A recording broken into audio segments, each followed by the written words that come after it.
Siyam, fasting, has many advantages. One of them, it prevents you from doing sin. And one says, how is that? If I don't eat, if I don't drink, how would that prevent me from doing sin? You can ask yourself this question: why am I fasting? What is making me fast? Who knows if I'm fasting or not? No one.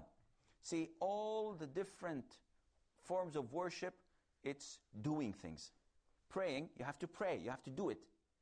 Performing zakah, you have to pay. Performing hajj, you have to go and do your pilgrimage. Okay, what about fasting? What do? You don't do a thing. It's the opposite, it's a negative thing. You don't eat, you don't drink, you don't have sexual intercourse, you don't do certain things that nullifies your fast. But you don't do. So people, now if I look at you, there's a very big possibility that some of you would be fasting. Do I know that? Does he carry a sign saying, hey guys, I'm fasting? No, he doesn't. So it's something between you and Allah, which means that you are refraining from things that are halal. Why don't you drink water? I can't, I'm fasting. Why is it haram? No, drinking is permissible. No one can survive without drinking. But why aren't you doing it now? Because I'm fasting. So you are doing this for the sake of Allah Azza wa Jal. So if you're preventing yourself, you're refraining from halal, things that are permissible, would you dare do things that are not permissible? Would you sin? Definitely not. That is why the rate of sin goes way down during the month of Ramadan. Because people are closer to Allah Azza wa Jal. They intentionally stop drinking and eating permissible things. Therefore, they know that they should not do bad things, sins that may get them away from Allah Almighty. There is a hadith reported by Al-Bukhari. As you know, Al-Bukhari is the most authentic book on earth after the Qur'an, the Holy Qur'an. The Prophet ﷺ says in this hadith, if one does not abandon falsehood and the action in accordance with it and foolishness, Allah has no need that he should abandon his food and drink.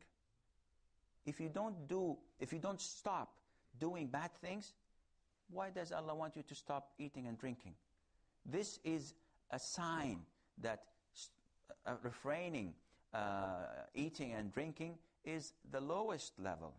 But there are high levels that you should always keep your mind on.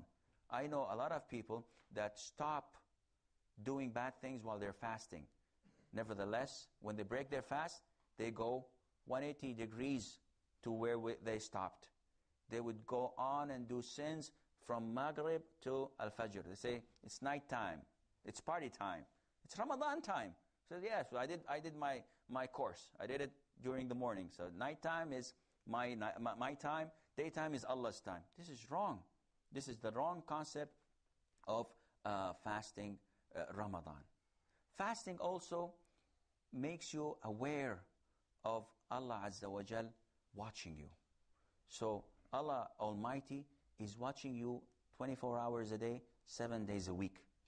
And that is why you're fasting. If I go to the toilet and I would like to perform ablution, why do you think I stop from drinking water? Nobody's looking at me, but I know that Allah is watching me. Yarhamukumullah.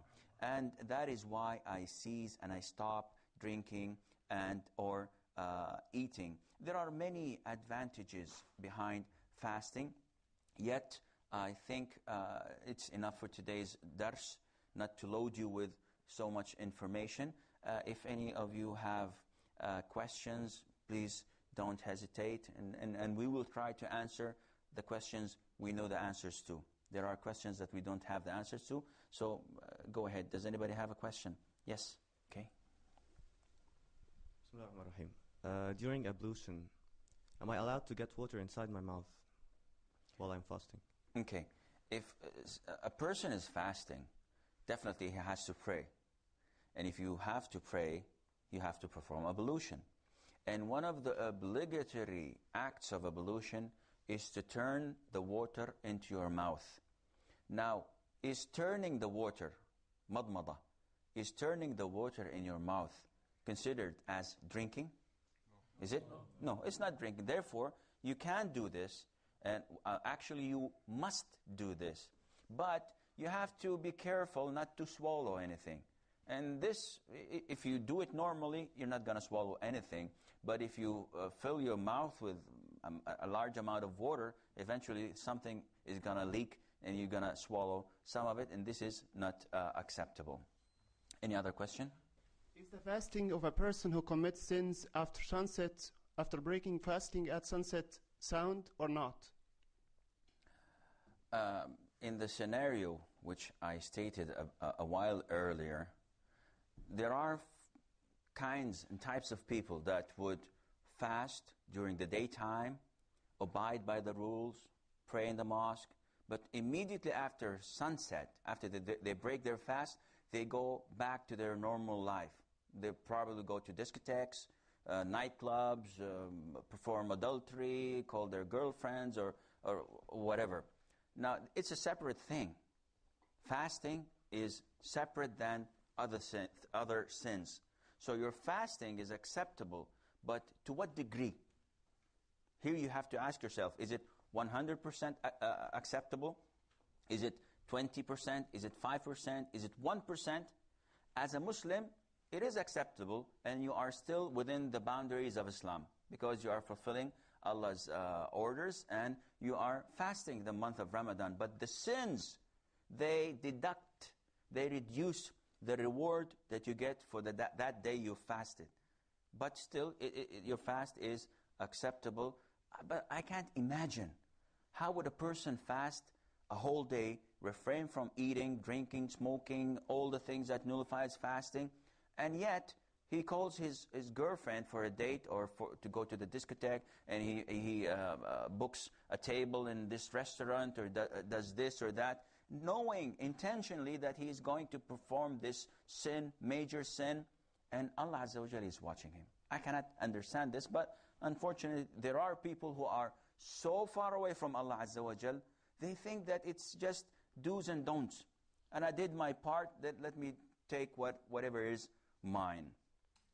I think this answers your question. Any more questions?